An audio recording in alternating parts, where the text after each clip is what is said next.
on va se retrouver pour une nouvelle vidéo aujourd'hui. Dans cette vidéo, on va vous présenter, je vais vous présenter plutôt le Boedon flyginosus. Alors, soit on appelle Boedon flyginosus, ça dépend des gens comment ils l'appellent, et moi je dis souvent Boedon flyginosus. Comme vous avez pu le voir, donc je vous avais fait une vidéo, donc unboxing quand je suis revenu de la ferme tropicale, que je vous ai présenté la petite nouvelle que j'avais donc d'importation. Du coup, je vous l'avais montré.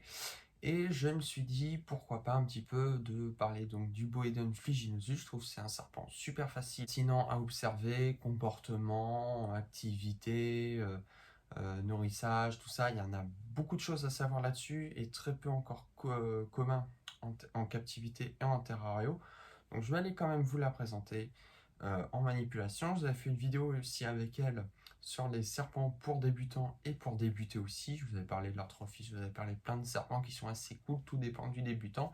Et là, on va changer un peu de la pantherophis, que de la lampro, que d'autres serpents trop communs selon mes goûts. Comme vous savez, j'aime bien avoir différentes localités de serpents différents, un peu pour changer. Alors le Boedon flyginosus, il faut savoir déjà, ça vient qui est Afrique. Donc c'est une couleuvre africaine du Togo. Donc Afrique subsaharienne et principalement du Togo. Alors il faut savoir qu'il y en a beaucoup encore d'importation malheureusement. On arrive à voir des nés en captivité. Donc ça c'est quand même avoir une chance. Mais généralement les adultes sont souvent d'importation.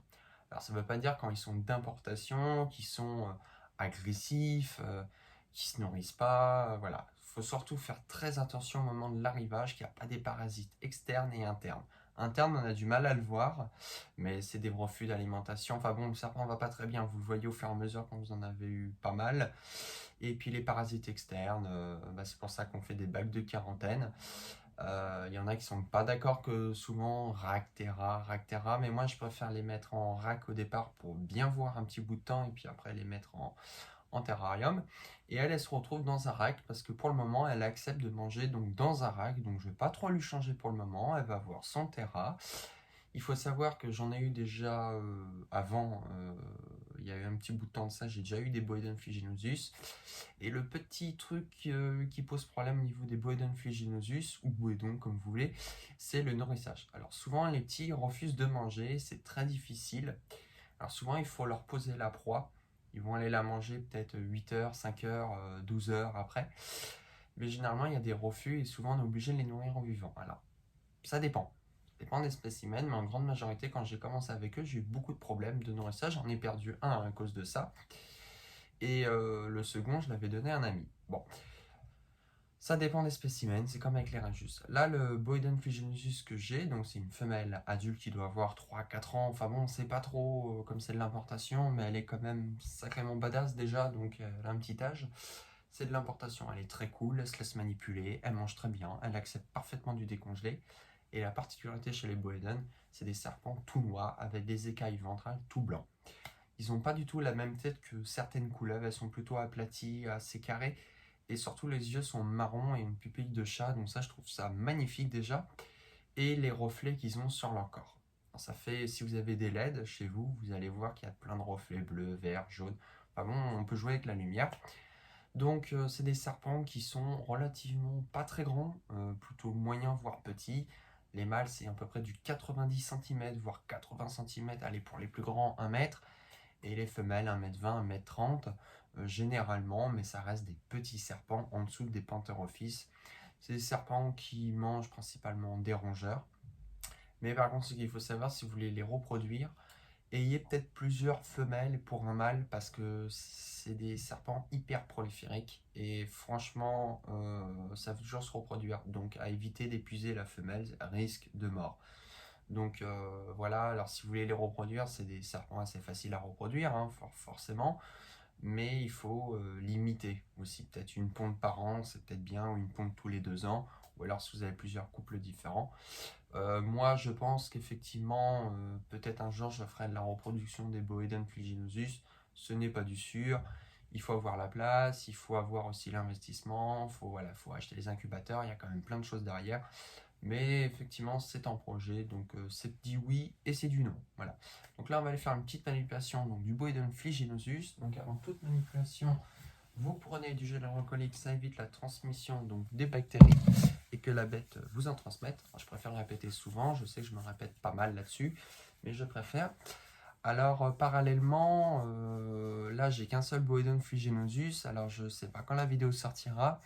Et je pense que je vous mettrai au montage une rubrique avec une vidéo en même temps pendant que je parle. Parce que j'ai un autre Boedon Flygenosus qui doit arriver, que j'ai commandé à Terrario Center. Donc un mâle, et là j'ai une femelle parce que je voulais avoir un couple. Le problème à la ferme tropicale, ils avaient que des femelles adultes, et le problème, il y avait que des mâles juvéniles, et moi je voulais approximativement soit un subadulte ou un adulte. Donc je l'ai commandé chez Terrario Center, et puis on verra qu'est-ce que ça donne. Alors comme je vous ai dit, pourtant je suis pas petit, mais c'est un peu haut, donc elle est en rack. Tout se passe très bien pour le moment, j'ai pas eu de problème. Elle mange très bien, franchement elle a fait 4 repas chez moi depuis que je vous l'ai montré. Elle mange des sauteuses, je vais la passer au souris adulte parce que j'ai vu qu'en fait les sauteuses c'est vraiment trop petit pour elle. Bon, je préfère lui donner plus petit.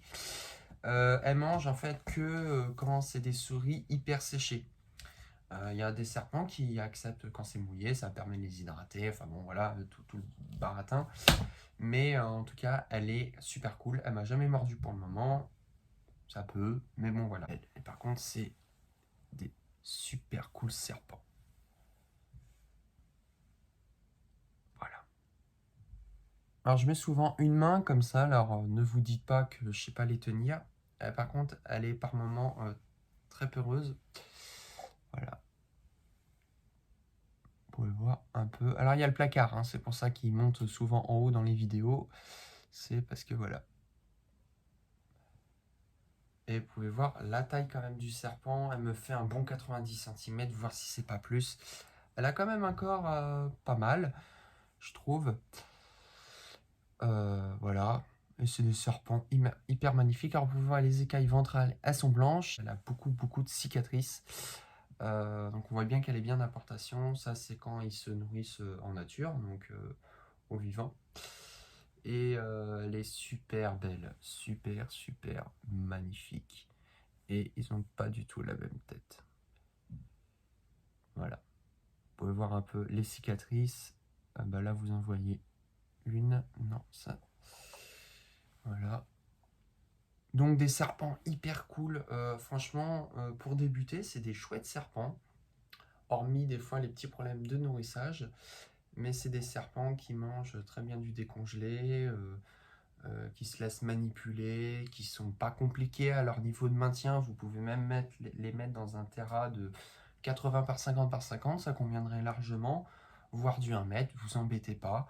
Après, si vous voulez leur offrir plus, vous pouvez. C'est des serpents qui se déplacent très bien la journée, donc ils sortent beaucoup.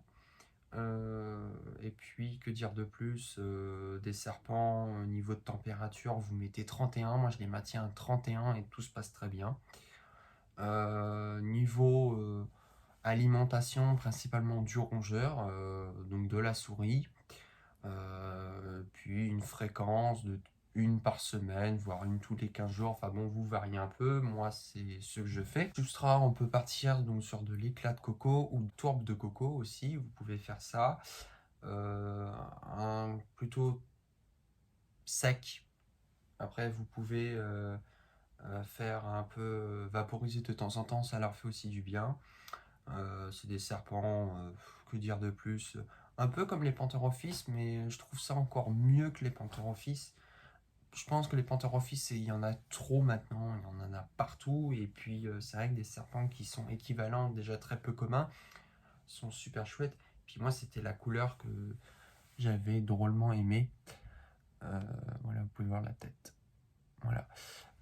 C'est des serpents hyper cool, vous pouvez voir, en plus c'est de l'importation, il n'y a aucun signe d'agressivité. Moi, franchement, depuis que j'en ai eu, depuis 5 ans, donc depuis que j'ai commencé à la Terrario, je me suis fait mordre, ça c'est sûr. J'ai eu des comportements un peu chiants, un peu cons, mais j'ai jamais eu de problème avec certains serpents, même d'importation, c'est pas les premiers que j'ai. J'ai jamais eu de problème avec des serpents, il n'y a pas de serpent agressif, il n'y a pas de serpent mordeur. S'ils se sentent vraiment menacés, ils vont vraiment vous mordre. S'ils ont vraiment peur, ils vont faire leur signe de défense.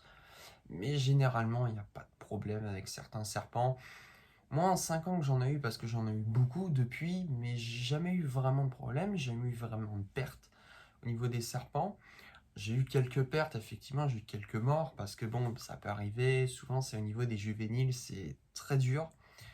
Mais généralement, j'ai jamais eu vraiment de problème, surtout avec les Boeden, j'en ai perdu qu'un seul, comme je vous ai dit. On avait eu un que j'ai pu très bien redémarrer, qui remangeait parfaitement. Et après, c'est des serpents qu'il faut bien maintenir. C'est des serpents, si vous voulez, qu'on ne peut pas mettre dans certaines choses, parce qu'on voit déjà qu'ils ont du mal à s'acclimater, ils ont déjà du mal à manger, donc il faut déjà bien s'en occuper, bien comprendre un peu. Et depuis que je l'ai eu, j'ai eu aucun problème. J'en ai eu d'autres, comme je vous ai dit avant. Je vais en avoir encore un autre.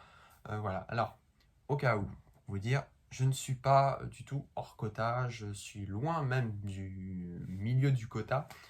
Donc ne vous inquiétez pas. C'est pas parce que vous en voyez plusieurs, voilà, que je suis hors quota. Pas du tout. Je suis loin du quota encore. C'est pas à déclarer à l'IFAP. Je tiens à vous le préciser. Il n'y a ni par marquage par photo, ni par puce, voilà, il n'y a aucun truc, il n'y a pas encore de législation sur les Boedon Flyginosus, et c'est un animal d'importation. Que la vidéo donc t'aura plu, si la vidéo t'aura plu, tu peux toujours laisser un petit pouce bleu, c'est la seule façon de me soutenir, et moi je te dis à la fois prochaine. Allez, salut!